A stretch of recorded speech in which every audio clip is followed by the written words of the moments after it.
And there have been many instances in my career where I felt that I was playing small, that I didn't step into the full power of my position by not only the use of language. Welcome to the Raw and Real podcast. Are you dreaming of changing your life through opening a business, or are you curious what obstacles entrepreneurs had to overcome on their journey? Then you're in the right place. My name is Agnes and I'm your host. Hey everyone, welcome back to another episode of Raw and Real. Today's guest on the show is Bonnie Marcus. Bonnie's an award-winning entrepreneur and one of the top 30 coaches in the world for 6 years in a row. She works with professional women to advance their career by helping them to navigate the realities of the workplace and position themselves for success. Bonnie is also a keynote speaker about women's leadership, a published author, and a podcast host. Great for having you here, Bonnie. Thanks. I'm really excited to be here. Same here. So I really wanted to start a conversation by getting to know more about you as a person and also about your ideas of the corporate world before you started in there.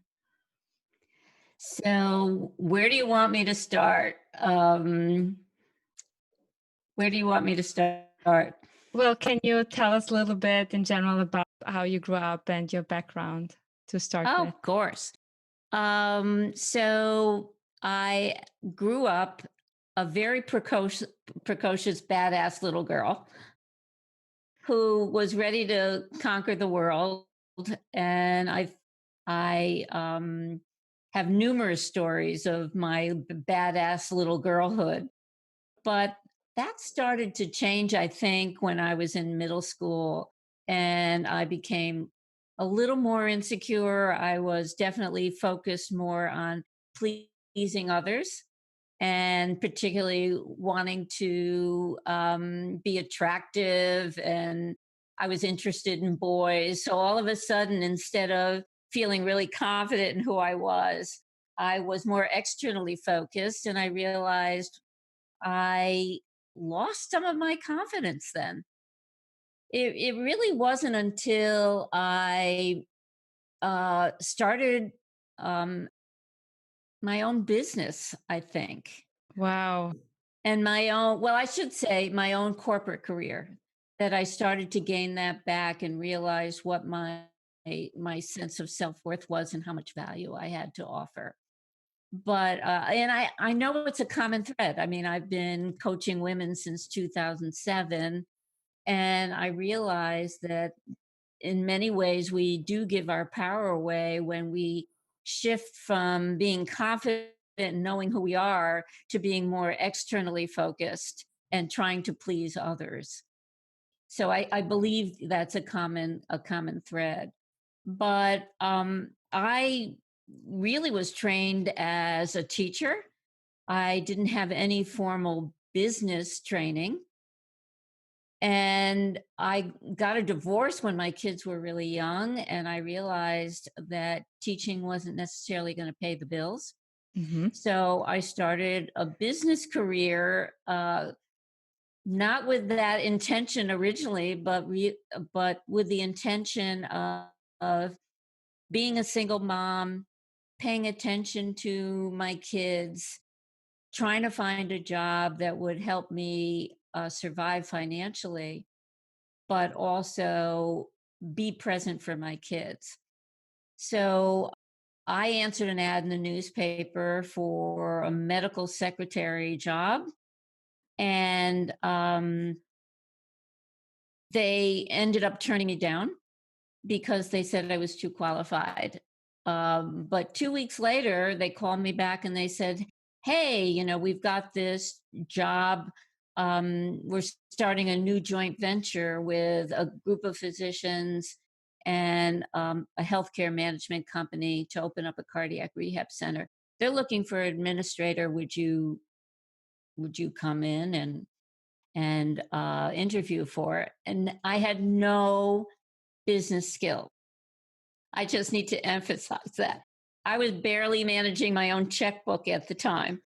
but I did impress them enough as being smart and a quick start, I guess, that they hired me to do that.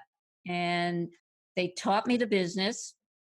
And in a year and a half, I was then not only running that center, I was running 11 centers up and down the East Coast for that management company. So that was my entree into business. And I learned business on the job. And after that, I've had a series of different opportunities. And some cases it was a direct promotion. In some cases, they were lateral moves to be promoted. But I did make it to the C suite. And I ran a national company, also in the healthcare space.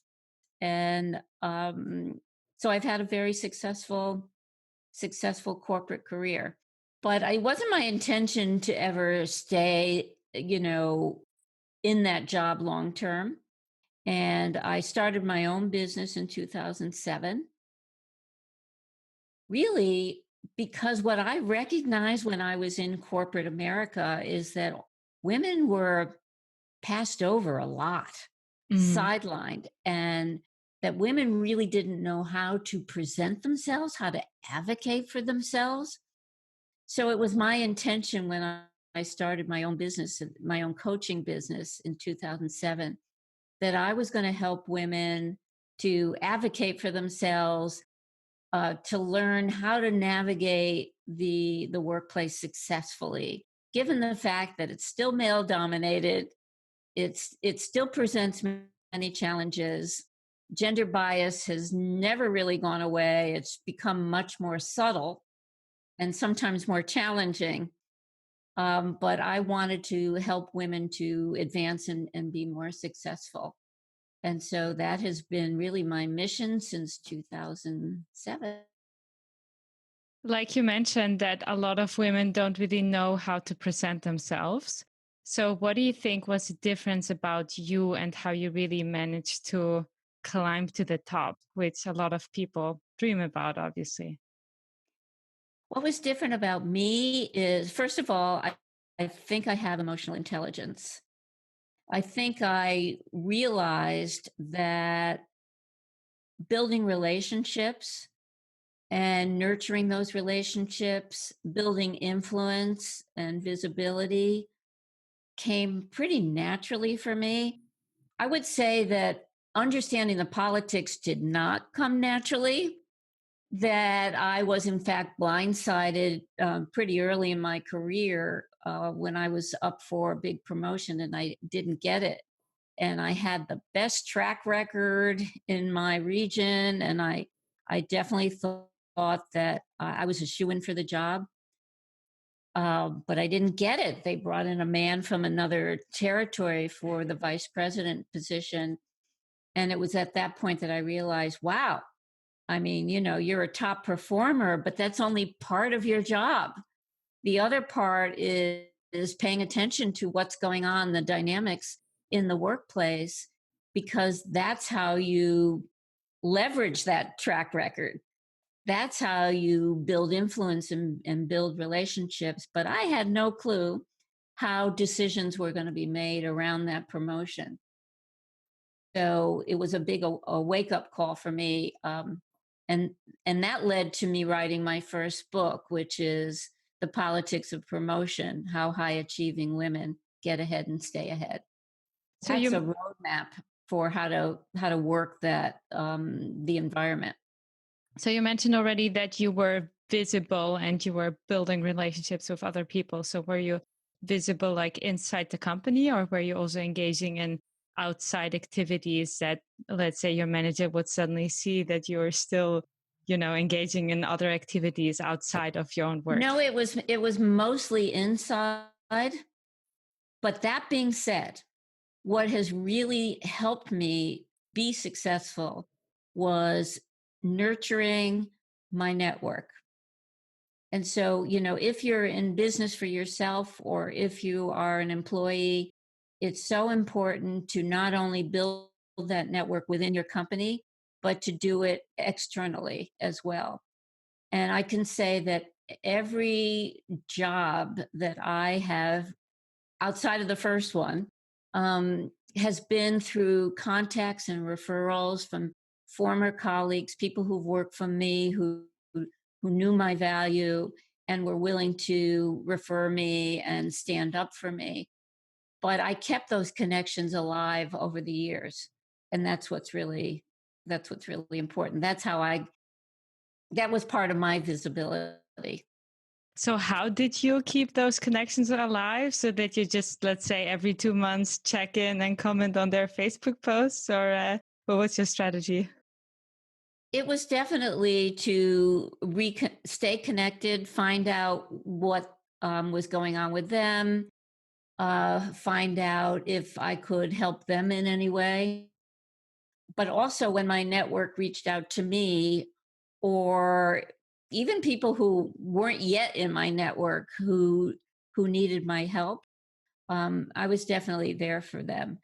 And you build social capital over time, and you build the reputation as somebody who continues to offer value to your network. It's not all about what you need all the time, but it's being there and helping your network be successful as well. Yeah, for sure. And another point I wanted to touch upon is that insecurity, that at some point you gave power away and there were situations where you were more externally focused. So, what do you think is really the triggering factor that women partly have that? And can you also give us a situation where you really experienced that? Well, this is a common thread that I find working with professional women, is that many women are unaware of when they're giving their power away. And it's like a slow leak over time where we find that all of a sudden, we're VP of a company, and wow, I can't get anything done. I don't have that influence anymore.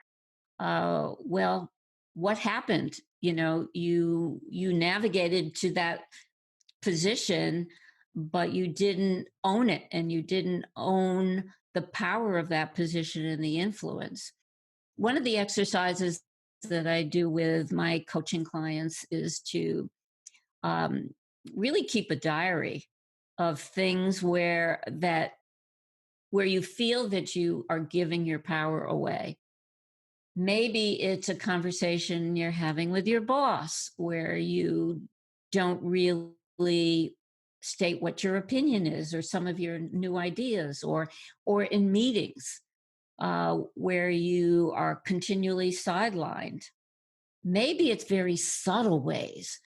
Your use of language, where we use qualifiers instead of stating strongly what our opinion and ideas are. Qualifiers like, I just want to say this, or I kind of feel this way. So those qualifiers of kind of or just, we take the power away from whatever our idea or our statement was. And in doing so, we don't come across as a strong leader, and we're giving that power away all the time. And there have been many instances in my career where I felt that I was playing small, that I didn't step into the full power of my position by not only the use of language, but just the way I would let others perhaps take credit for ideas. And that was much earlier in my career. Now I have that sensitivity and awareness of what some of my triggers are and when I might do it.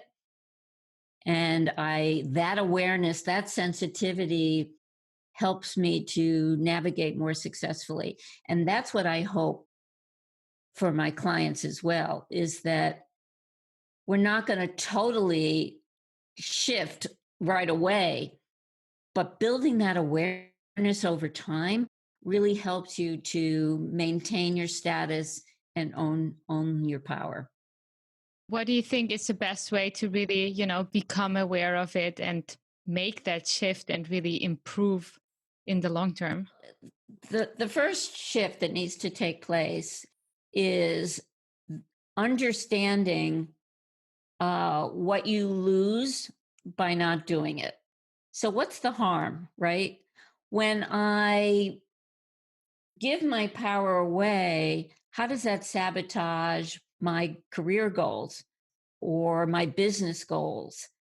And then when you understand, wow, in doing so, I'm not going to be able to be as successful as I'd like. So it's really understanding the damage that it does, because otherwise, we're really, if it's just a nice thing to do, we're not going to do it. So understanding what harm it can do is the first step. And then it's really building that sensitivity over time. And I would suggest, for your listeners, keeping a diary of when you are giving that power away, what are some of the triggers? Is it a boss that you have who intimidates you, where you stay silent? Is it a coworker who constantly takes credit? And then when you're building that list of what triggers, then how can you mitigate it? What are some ways that you can take that power back or not let that happen to begin with? And you mentioned before some of the phrases people sometimes say when they play small. I just want to say that. So, what do you think is a powerful way to express yourself? It's by eliminating those qualifiers.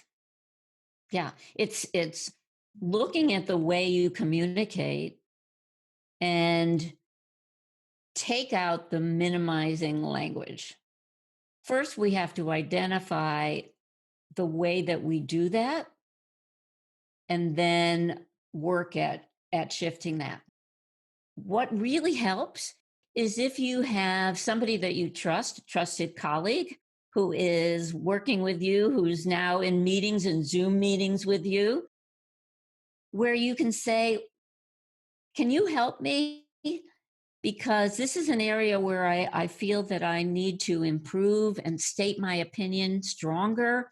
So if you hear me in this meeting using these kinds of qualifiers and minimizing language, can you just keep track for me so that I can improve? And it's either working with a coach or a colleague who can really help you change your patterns of behavior and communication.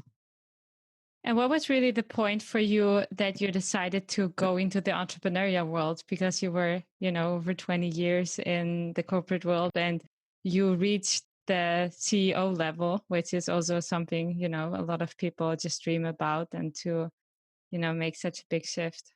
It was due to a lot of personal circumstances.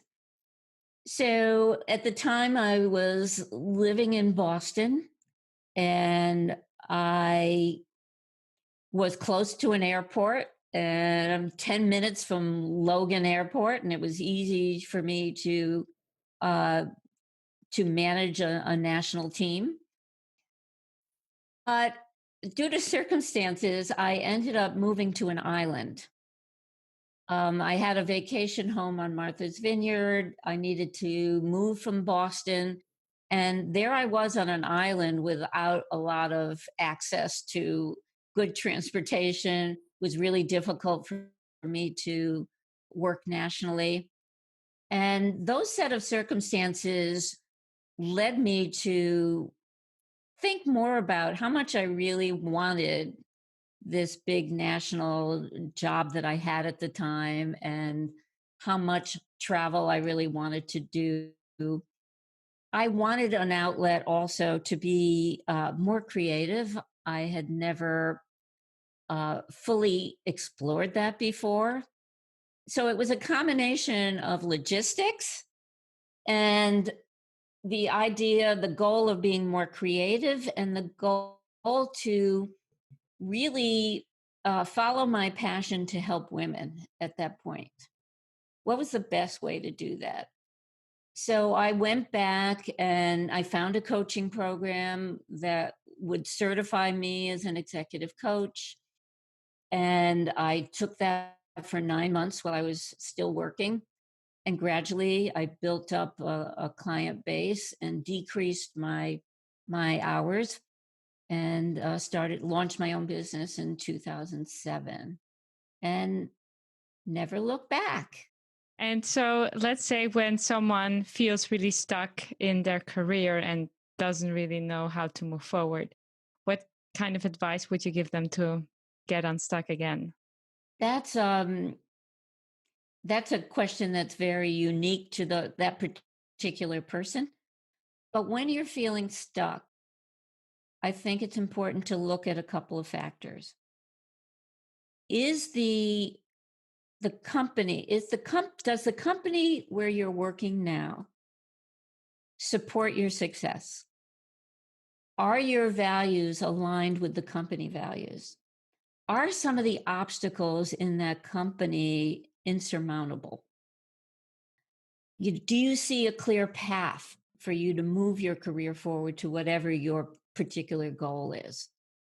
Because sometimes we get very complacent and we're in a company for a number of years and we like the people we work with and we're used to the circumstances, and in some cases pre-pandemic the commute was fine and the benefits were good, but then we turn around and say, well, I'm not making any progress.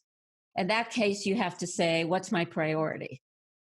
And if my priority is to advance my career and there's no opportunity here, and the work environment is not supportive, then maybe you need to take a leap and look outside your company.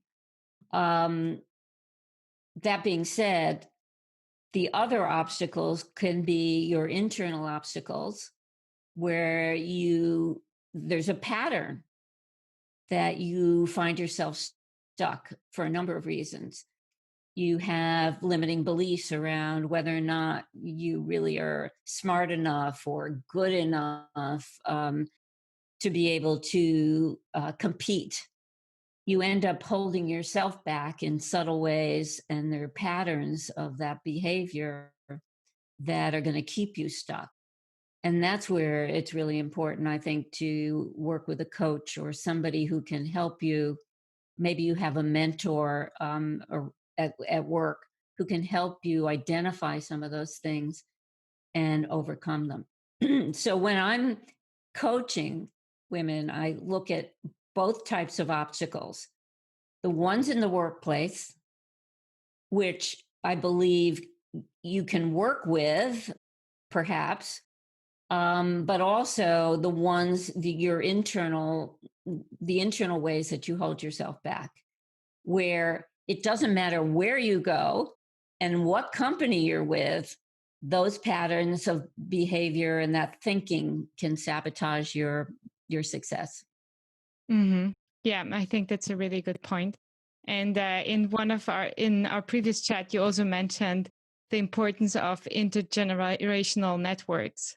And I'm also wondering, what do you think is the advantage of being connected to people from different age groups and really like building your network this way? Well, what I believe in is having a diverse network and an expansive network.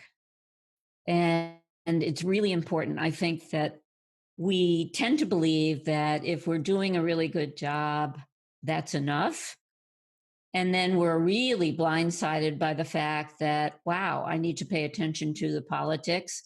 And I really don't have a network that supports me. I haven't built an internal and external network that also feeds me information and helps me keep up with what's really what's really going on. And so it's important to have a network, not just of people who are like us, who look like us and think like us, but people across different generations, different backgrounds, ethnicity, so that you have diversity of thought in your network, not people who just validate what you're thinking and your ideas, but people who can challenge you. And that's what helps you grow personally and professionally. Okay, so I'm curious to get to know a little bit more about that. So personally, for example, I know as an entrepreneur, you should surround yourself with people that have a more entrepreneurial mindset because they will be able to push you forward. And let's say sometimes people that haven't tried out a lot of different things, they don't really have the belief in your ideas and they start doubting more. So what's in your opinion so the big advantage of having these like diverse backgrounds in your network? Well, you want people who are perhaps just starting out like you, who, you can kind of say, here's a challenge that I'm facing now. Let's brainstorm together because maybe you're going through the same thing. But it's also really important to have more experienced people in your network, people who can be mentors for you, who've already gone through those types of challenges and can offer you some really good advice on how to navigate your business and the marketplace. People who have also information about your market. So whatever your business, whatever industry your business is focused on, you want to know people who are savvy about the industry, if not industry leaders that you can follow on social, but people who are, perhaps more local, who have information that they can give you about um, how you are designing your products and services. The more information you have from different generations and a diverse network, the stronger your business platform is going to be. If you do it in a vacuum, that's pretty dangerous. If it's just your ideas and just people who are going to validate, yeah, yeah, yeah, you could be blindsided. So the more information, the more expansive and diverse your network, the better. So how do you think should someone start building that network? Because it's sometimes harder to find these different generations and to connect to them because sometimes Yeah. people are just like in their own bubble and it's harder to break out. Well, the first thing is to take a good hard look at your network and ask yourself, am I in a bubble? Right. And begin to reach out, and even with your starting network of other people that they know, if you're looking at your network and you say, wow, I only have beginning entrepreneurs who are women, then you want to say, well, I need to reach out and expand my network in different ways. So first of all, take a good hard look at what that network is, and then look for ways to expand it.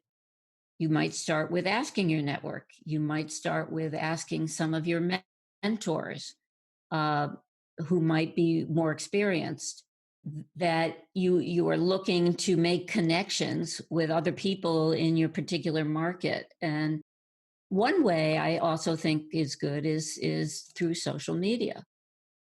I know that on LinkedIn, there are a lot of different groups that you can join and make connections that way. And I don't mean adding 10,000 people. I mean joining these groups and making some real quality connections with people who perhaps come from a different background or a different geography, who can help you build your business. And how would you like approach these people in a good way? Well, I found that when I join different groups or asked to join different groups, industry specific, what I want to do is show that group that I can add value. So I probably will begin by posting an article and asking for feedback, or what's your opinion on this, or here's a book that I've read recently about the business, and what are your thoughts? So engaging and trying to get some interaction and building relationships with a small group of people who could add to your network. But being very intentional about it. And the best way is to start off with the mindset of how can I add value? It's not like, oh, I'm going to post all this stuff about me and how wonderful I am, because nobody is going to respond. Whereas if you approach it as, how can I contribute and add value? People will respond. Yeah, that's great. Thank you. And do you still have a last key takeaway, a personal insight that helped you grow that you would like to share? That helps me grow personally, professionally. Yeah, I mean, I think that the best advice I can give anybody, whether they're in a corporate career or in their own business, is to be very focused and intentional about your business or your career. And when you have a goal, be strategic. Figure out you're here, you're at A, you want to be at B. Then how do I get from A to B? And put a plan in place for how to do that.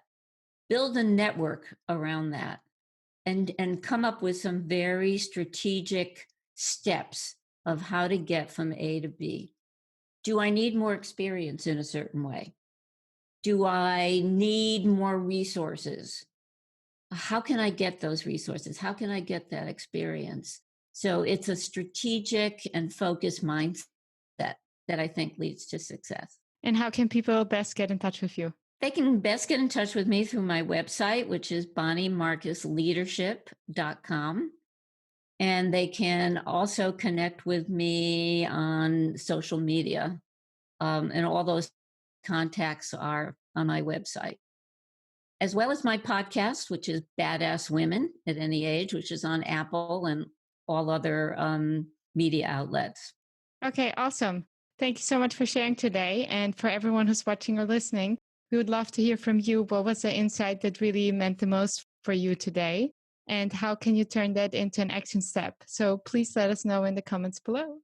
Hey everyone, welcome to my YouTube channel. I publish videos every week that will help you grow on your entrepreneurial journey and that will motivate you to follow through on your dreams. So make sure to hit that subscribe button so that you don't miss any of my new videos.